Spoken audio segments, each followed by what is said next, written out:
আসসালামু আলাইকুম সবাইকে, স্বাগতম আপনাদের প্রিয় নিউজ অ্যানালিসিস শোতে। আজকে আমরা ঢুকব এমন একটা বিষয় নিয়ে যেটা নির্বাচনের আগে সবচেয়ে বেশি গুরুত্বপূর্ণ, কিন্তু সবচেয়ে কম আলোচনা হয়। আসন্ন নির্বাচনে আসন সমঝোতা কেমন হবে?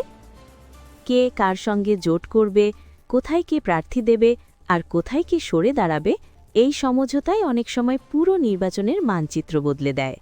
আজকের ভিডিওতে আমি বিশ্লেষণ করে দেখব ডেডলাইনের আগে সবচেয়ে কার্যকর সমঝোতার কৌশল কী হতে পারে।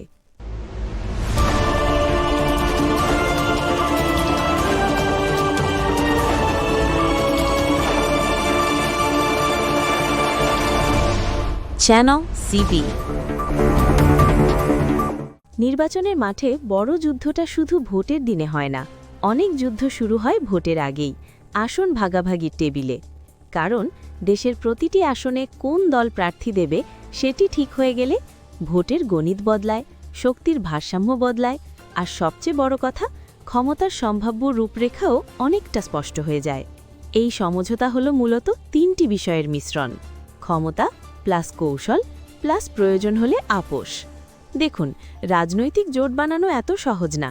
দুইটা দল একই দিকে হাঁটলেও তাদের হাঁটার কারণ অনেক সময় এক থাকে না। এখানে সবচেয়ে বড় চ্যালেঞ্জ হল আদর্শগত পার্থক্য, ক্ষমতার ভাগাভাগি, আর কে কতটা ছাড় দেবে এই প্রশ্ন।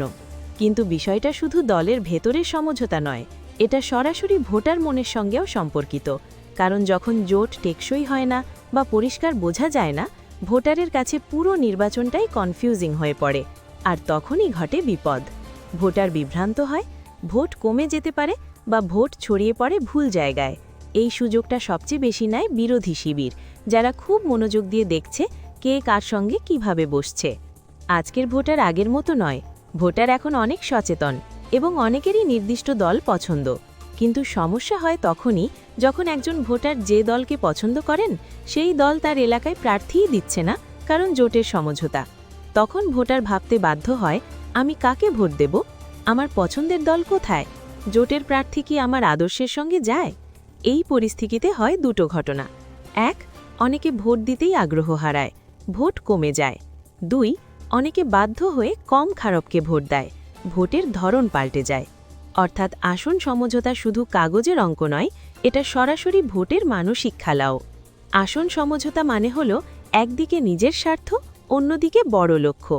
দলগুলোকে ভাবতে হয়, আমি কতটা শক্তিশালী, কোথায় জেতার সম্ভাবনা বেশি, কোথায় ছাড় দিলে লাভ হবে, কোথায় একা দাঁড়ালে ক্ষতি।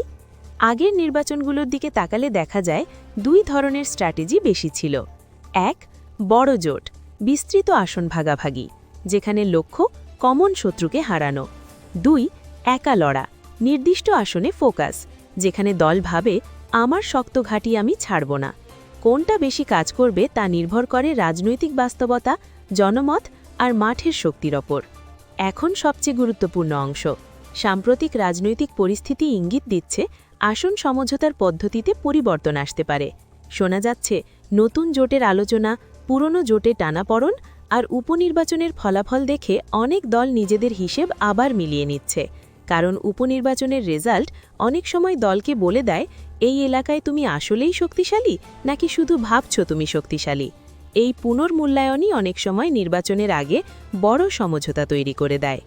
যারা নির্বাচনের ফলাফল আগেভাগে বোঝার চেষ্টা করেন, তাদের জন্য আসন সমঝোতা হলো সবচেয়ে বড় ক্লু। কারণ যে দল যে আসন ছেড়ে দেয়, এটা শুধু ছাড় না, এটা হলো তাদের বাস্তব শক্তির স্বীকৃতি। আবার যে আসনের জন্য দল জোর লবি করে, সেখানে তাদের মাঠের ক্ষমতা বা সম্ভাবনা অনেক বেশি।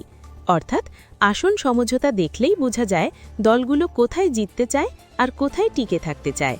তো আপনাদের কি মনে হয়, আসন্ন নির্বাচনে আসন সমঝোতা কোন পথে যাবে? বড় জোট হবে নাকি দলগুলো আলাদা পথে হাঁটবে? কমেন্টে আপনার মতামত লিখুন, আমি সব কমেন্ট পড়ি। আর যদি আপনি চান, আমি পরবর্তী ভিডিওতে আসন ভিত্তিক সম্ভাব্য সমঝোতা ম্যাপ ও নির্বাচনী প্রেডিকশন নিয়ে বিস্তারিত বিশ্লেষণ করব। ভিডিওটি ভালো লাগলে লাইক দিন, শেয়ার করুন এবং চ্যানেলটি সাবস্ক্রাইব করতে ভুলবেন না। আল্লাহ হাফেজ। Subscribe now for daily news and updates.